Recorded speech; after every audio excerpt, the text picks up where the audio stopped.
दोस्तों जय हिंद। स्वागत है आपका ज्ञान की विभाषा चैनल पर। अगर आपने अभी तक चैनल को सब्सक्राइब नहीं किया है तो चैनल को कर लें सब्सक्राइब और बेल आइकन को प्रेस कर लें ताकि चैनल से संबंधित सभी प्रकार की अपडेट्स आपको मिलती रहे। दोस्तों आज की इस वीडियो में हम बात करेंगे भारत में अंगदान नीति को लेकर जो भी हाल ही में बदलाव किए गए उसके बारे में। तो आइए वीडियो को शुरू करते हैं। दोस्तों केंद्रीय स्वास्थ्य मंत्रालय ने अंग प्रत्यारोपण के लिए पंजीकरण के लिए उम्र की सीमा को खत्म कर दिया है। भारत में अंगदान बदलाव की दहलीज पर है। अंगदान नीति में 14 फरवरी को एक बड़ा बदलाव करते हुए केंद्रीय स्वास्थ्य मंत्रालय ने कहा कि इसके बाद शव अंग प्रत्यारोपण के लिए पंजीकरण कराने के लिए उम्र की कोई सीमा नहीं होगी। मंत्रालय ने उस सीमा को समाप्त करने का निर्णय लिया है कि 65 वर्ष से अधिक आयु के लोग अपात्र हैं, जिससे किसी भी उम्र के व्यक्ति के लिए अंग प्रत्यारोपण के लिए पंजीकरण कराना संभव हो गया है। यानी अंगदान की नीति में जो बदलाव किया गया है उसमें यह है कि इससे 65 वर्ष या उससे अधिक आयु के व्यक्तियों को मृतक दाताओं से अंग प्राप्त करने के लिए पंजीकरण कराने की अनुमति मिल गई है। केंद्रीय स्वास्थ्य मंत्रालय ने यह भी सिफारिश किया है कि सभी राज्य किसी भी राज्य में अंगों के लिए पंजीकरण करने की आवश्यकता वाले मूल निवासी से संबंधित मानदंड को समाप्त कर दें। इसके साथ ही मंत्रालय ने राज्यों को पंजीकरण के लिए शुल्क नहीं लेने की सलाह दी है, क्योंकि मानव अंगों और ऊतकों के प्रत्यारोपण नियम 2014 के तहत इसकी अनुमति नहीं है। कुछ राज्यों में जैसे तेलंगाना, महाराष्ट्र, गुजरात, केरल सहित कुछ राज्यों में 5,000 रुपये से 10,000 रुपये के बीच पंजीकरण शुल्क लेते थे। केंद्रीय स्वास्थ्य मंत्रालय का कहना है कि इन 3 प्रमुख संशोधनों से प्रत्यारोपण के लिए अंगों की उपलब्धता बढ़ेगी और मृतक दाताओं से अंगों के दान को प्रोत्साहन मिलेगा, जो वर्तमान में काफ़ी कम है। मंत्रालय एक राष्ट्र एक अंग आवंटन नीति पहल के हिस्से के रूप में पंजीकरण, आवंटन और इसकी प्रक्रिया के लिए समान दिशा निर्देश तैयार करने के लिए राज्यों के साथ सहयोग कर रहा है। यानी दोस्तों स्वास्थ्य मंत्रालय ने 3 बदलाव किए हैं।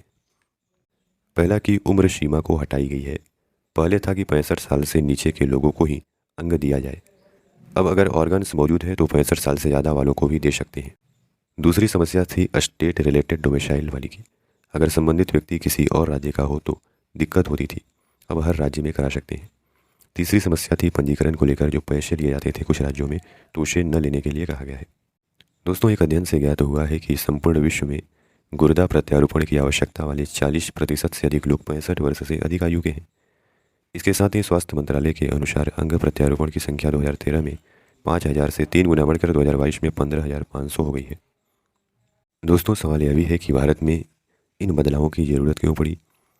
तो भारत में बढ़ी हुई संख्या यानी कि स्वास्थ्य मंत्रालय से प्राप्त आंकड़ों के अनुसार अंग प्रत्यारोपण की संख्या 2013 में लगभग 5,000 थी, जो कि 3 गुना बढ़कर 2022 में 15,000 पहुँच गई है।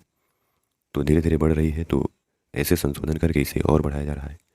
जीवित दाता बनाम मृत दाता तो 2022 में 15,500 प्रत्यारोपणों में से अधिकांश यानी 12,791 जीवित दाताओं से हैं और लगभग 18% मृत अंग या शव प्रत्यारोपण से हैं। तीसरा है विभिन्न अंग प्रत्यारोपण यानी 15,561 अंग प्रत्यारोपण में से 11,423 तक वृक्क प्रत्यारोपण यानी गुर्दा प्रत्यारोपण के लिए है। इसके बाद यकृत, उसके बाद हृदय, फेफड़ा, अग्नाशय और छोटी आंत प्रत्यारोपण। दुनिया में तीसरा सबसे बड़ा प्रत्यारोपण भारत विश्व में तीसरा सबसे बड़ा प्रत्यारोपण करता है। प्रत्येक वर्ष अनुमानित 2 से 5 लाख लोगों को वृक्क प्रत्यारोपण की आवश्यकता होती है। तो उतना तो उपलब्ध ही नहीं होता है, इसलिए उपलब्धता को बढ़ाने के लिए सब सुधार हो रहे हैं। भौगोलिक अंतर, मृत दाता में भौगोलिक विषमता भी है। शीर्ष राज्य तेलंगाना, तमिलनाडु, महाराष्ट्र, गुजरात, कर्नाटक कुल अंगदान के 85% से अधिक के लिए उत्तरदायी हैं। इसका कारण यह है कि अधिकांश अंग प्रत्यारोपण और प्राप्ति केंद्र इन्हीं भौगोलिक क्षेत्रों में केंद्रित हैं। भारत में अंगदान की दर अगर देखें तो काफ़ी कम है। भारत में अंगदान की दर प्रति मिलियन जनसंख्या पर लगभग 0.52 है। इसकी तुलना में स्पेन में अंगदान की दर ज़्यादा है। विश्व में सर्वाधिक प्रति 10 लाख जनसंख्या पर 49 है। दोस्तों अगला सवाल कि भारत में अंग प्रत्यारोपण के लिए कौन से नियम कानून बनाए गए हैं। दोस्तों भारत में अंग प्रत्यारोपण से संबंधित दिशा निर्देशों को जारी करने के लिए एक संगठन है जो स्वास्थ्य मंत्रालय के अंतर्गत काम करता है। इस संगठन का नाम है नोटो यानी कि national organs and tissues transplant organisation. National organs and tissue transplant organisation NOTTO, यह जो है स्वास्थ्य मंत्रालय के अंतर्गत काम करता है। और यह जो नोटो है राष्ट्रीय अंग और ऊतक प्रत्यारोपण संगठन, वह स्वास्थ्य मंत्रालय परिवार कल्याण मंत्रालय के अंतर्गत काम करने वाला सरकारी संगठन है और भारत में अंगदान और प्रत्यारोपण की देखरेख और सुविधाएं प्रदान कर रहा है। और दोस्तों भारत में जो अंगदान को लेकर कानून बनाया गया। भारत में अंग प्रत्यारोपण 1994 के मानव अंग और उत्तक अधिनियम के तहत किए जाते हैं। यानी मानव अंग प्रत्यारोपण अधिनियम, transplantation of human organs act 1994 में मानव अंगों का प्रत्यारोपण अधिनियम भारत सरकार के द्वारा प्रख्यापित किया गया था। इस अधिनियम ने अंगों के व्यवसायीकरण को एक दंडनीय अपराध बना दिया और भारत में मस्तिष्क मृत्यु की अवधारणा को वैध कर दिया, जिससे मस्तिष्क मृत्यु व्यक्ति से अंग प्राप्त करके मृतक दान की अनुमति प्राप्त हो गई है।